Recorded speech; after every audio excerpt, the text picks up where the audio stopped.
Taib. Ibn Hazm Al-Zahiri berkata, "Wattafaqu anna halqa jami'il lihyah muthlah." Mereka sepakat bahwa mencukur seluruh jenggot ya adalah muthlah, yaitu perbuatan yang menggunduli dan itu tidak diperbolehkan. Itu tidak diperbolehkan ya. Kemudian Ibnu Taimiyah juga mengatakan, "Yahrumu halqul lihya lil ahadits sahihah wa lam yubihhu ahadun." Diharamkan, Ibnu Taimiyah mengatakan diharamkan mencukur gundul jenggot karena hadis-hadis yang sahih dan tidak seorang pun yang membolehkannya. Tidak ada seorang pun yang membolehkannya. Al-Ala'i berkata, "Innal akhdha minal lihya wa hiya dunal qabdah." Mengambil jenggot, mau cukur jenggot sampai di bawah genggaman, artinya sampai di sini ya. Yang dilakukan oleh sebagian orang-orang Maghrib,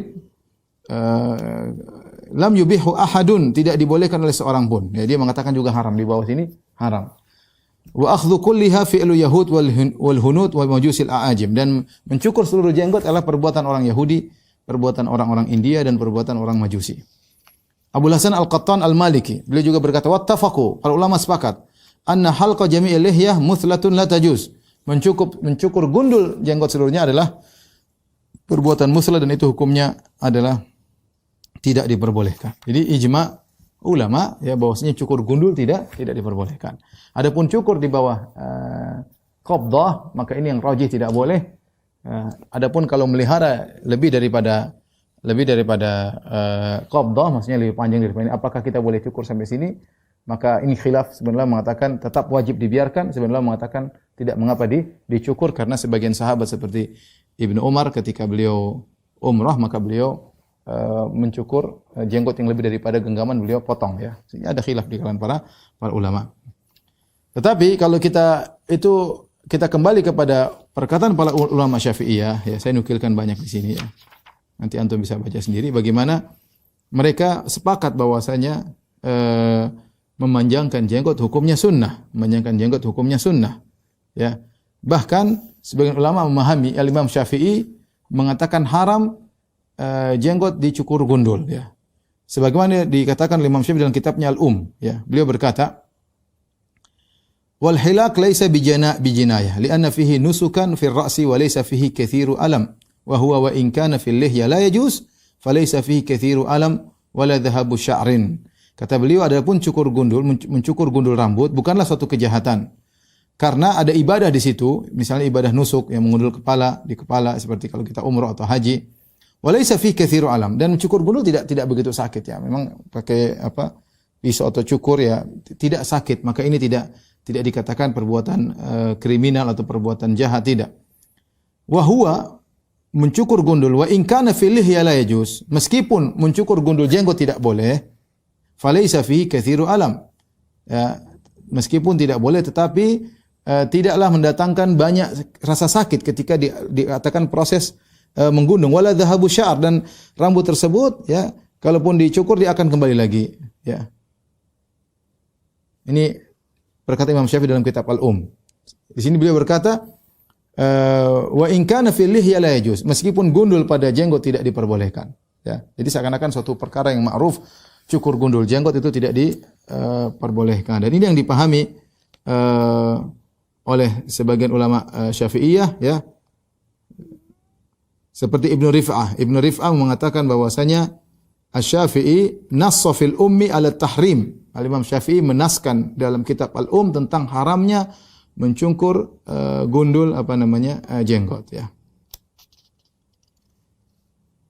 Sebagian ulama berpendapat tidak sampai haram tapi makruh ya. Sebagian ulama ya mengatakan makruh, tidak sampai haram ya. Tetapi yang disebutkan oleh Ibnu Rif'ah bahwasanya Imam Syafi'i mengatakan hukumnya haram, dan ini juga dipahami oleh Zarkashi, demikian juga Al-Halimi dalam kitabnya Syu'abul Iman, kemudian juga oleh Al-Qaffal Asy-Syasi dalam kitabnya Mahasin Syariah, dan juga oleh Azru'i. Mereka mengatakan bahwasanya mencukur gundul jenggot hukumnya haram, dan saya tadi sebutkan tentang ijma' para ulama yang dinukil oleh berbagai macam mazhab ya. Saya nukilkan juga perkataan Abu Umar Al-Ba'alwi, kemudian Al-Halimi, Abu Hasan Al-Mawardi. Beliau berkata, "Naftul lihya minas safa alladhi turaddu bi syahada." mencabuti jenggot ya termasuk kebodohan yang orang melakukannya maka syahadahnya persaksiannya tertolak ya. Tertolak. Kemudian Al-Halimi yang wafat 403 Hijriah beliau berkata wa amma halqul lihya fa innahu hajinatun wa syuhratun wa tashabbuhun bin nisa. Adapun mencukur gundul jenggot maka itu adalah perkara yang tidak pada tempatnya, tidak pantas dan juga menimbulkan kemasyhuran dan juga meniru-niru wanita ya. Ini Al-Halimi. Abu Hasan Al-Mawardi tadi dalam kitabnya Al-Hawi Al-Kabir wafat 410 Hijriah beliau berkata orang yang mencabuti jenggot adalah kebodohan dan ditolak syahadatnya. Abu Hamid Al-Ghazali wafat tahun 505 Hijriah beliau berkata wa amanatuha fi awwalin nabati tashabbuhan bil murad fa minal munkaratil kibar fa innal lihya zinatur rijal. Adapun mencabuti jenggot pertama kali tumbuh dicabut-cabuti seperti meniru orang-orang yang anak-anak muda yang tidak punya jenggot ya, masih belum tumbuh jenggot, maka ini termasuk kemungkaran yang besar. Karena lihyah jenggot adalah perhiasan bagi para lelaki. Adapun mencukur jenggot lebih dari satu genggam, ya, maka Imam Ghazali mengatakan tidak menjadi masalah. Wal amru fi hadza qarib illam yantahi ila takhsisil lihya. Tidak jadi masalah, ya, mencukur di bawah jenggot. Yang penting jangan dihabisin jenggotnya. Demikian juga Al-Malibari Al-Fannani juga mengatakan wa yahrumu halqul lihya. Ya, diharamkan untuk menggunduli jenggot. Intinya para ulama Syafi'iyah semua sepakat, ya, semua sepakat dan ulama seluruh Islam sepakat memanjangkan jenggot hukumnya sunnah. Ya, tinggal mereka khilaf ini wajib atau tidak. Ya, tapi kalau memanjangkan jenggot hukumnya sunnah. Dan ini berkata Imam Nawawi rahimahullahu taala, was sahih kata beliau, karahatul akhdhi minha mutlaqan. Yang sahih dimakruhkannya mengambil jenggot secara mutlak, yaitu memotongi jenggot secara mutlak makruh, tidak sampai haram menurut Imam Nawawi, tapi dia mengatakan makruh. Artinya sunnah dipanjangkan. Bal yatrukuha ala haliha kaifa kanat lil hadis sahih. Dan hendaknya dia meninggalkan jenggotnya, biarin aja sebagaimana jenggotnya berdasarkan hadis yang sahih, wa'ful liha. Ya, panjangkanlah jenggot kalian, ya.